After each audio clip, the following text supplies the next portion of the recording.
I put it down when I get ready, and I take it up when I get ready.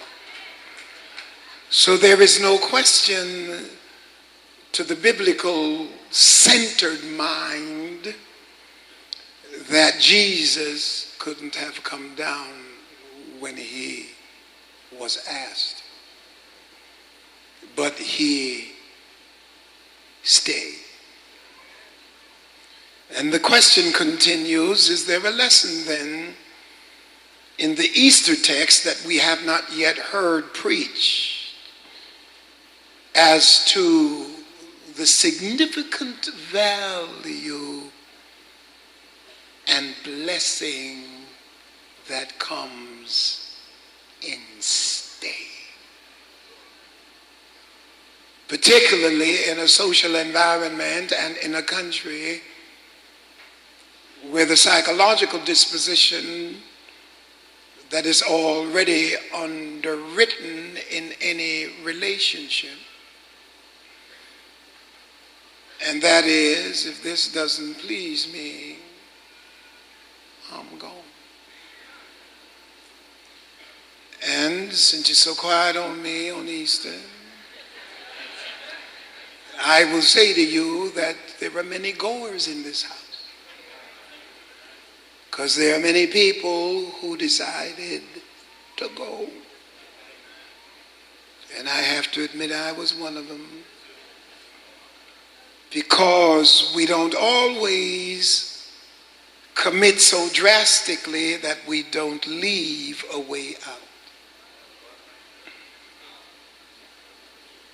I want to approach this, however, because I have to ask the question, how does one get there? You want me to stay here, but I need to find out, how do I get there? Because it's necessary to understand the ramifications of what it is that put me there in order for me to grasp the significance of why I ought to stay. There are certain happenings that must take place in order for me to realize within myself that I should be in a certain place. And that something has to move me into that place, and I have to be very sure in my faith standing that this is the place I ought to be. I want you somehow to separate in your mind the circumstance surrounding being there from understanding that you should be there. I work on that. I'll walk over here and just walk around, and maybe it'll come to me over here. Maybe the fish are over here. They're not biting over there. I'm trying to separate the circumstances that bring certain influence from the knowledge of knowing you should be there. To say it another way, if everything was pleasant and wonderful, I should be there. But if everything was horrendous and upheaving and uncomfortable, I still should be there. Because immediately now that removes my being there from the environmental circumstances that surround where I am, to a greater and more divine unction that says, I have placed you there, And it doesn't matter what the circumstances are and the situation is, you are where you should be. It becomes critical now because what it says is that it's not the circumstance that called you. Ooh. And it is not the situation that has placed you within the parameters of where you are. So you're placed and have to deal with lesser issues that are trying to decide the destiny that has been placed in your life by the greater power. I'm simply saying, without going ahead of myself, that many of us have aborted our destinies because of lesser powers. And we have negated our purpose in life. Because when the greater power made the assignment, we allowed the lesser power to abort it. If I make that approach, then we have to consider very seriously what it is that engages me and brings me to the revelation, not the recognition, but the revelation of what it is that the higher power God has prefigured and foreordained for my life. What it is that brings me into cognition of what he intends for my life.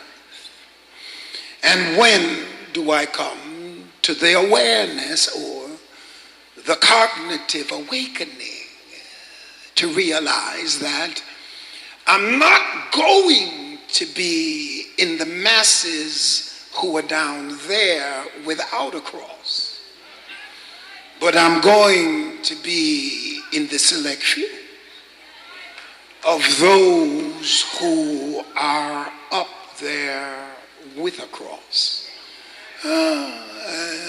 I'm not going to be in the category of those who wag their heads, but I am called to be in the category for folks to wag their heads at me. I wish I could talk to somebody. I am not going to be in the category that has no mission but to try to stop my mission, because I've been brought out of the masses into the singularity of what the purpose of God's will is for my life. Oh, I feel something happen to me now. I gotta work with it. Can I work with it? Bring me a stool, please, in case my back hurts too bad. It is critical now because there has to be a connection, and a conscious one, that connects, thank you, the strength of my beginnings into the very place where God would have me, anticipating and expecting robust victory at the end. But the truth is that victory and beginnings are not synonymous. There is always a distance between the ecstatic wonder of the vision and the final outcome of the victory. There is nobody here, and I'm trying to keep my lecture voice before there is nobody here who dreams a dream and has it fulfilled when they wake. The dream necessitates that there is going to be some space between the initial enjoyment of the dream and the fulfillment of the dream. The difficulty is not in receiving the victory at the end, nor is the problem with dreaming the dream in the beginning. Because if there are any two places we celebrate being selected in the beginning, and we celebrate the victory at the end.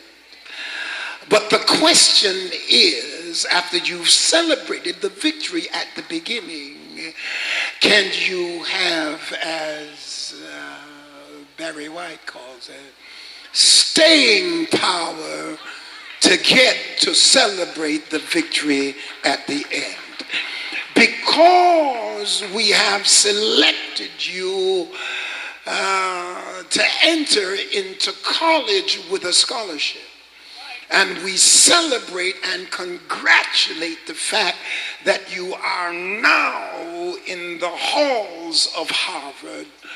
The question becomes, will we celebrate your graduation because we celebrated your entry, or will you abort between the two? Can you stay? Can you stay? And so it is then, I have noticed that whenever there is a calling, and whenever there is a revelation of God placing his hand on somebody, the callings were extraordinarily ecstatic.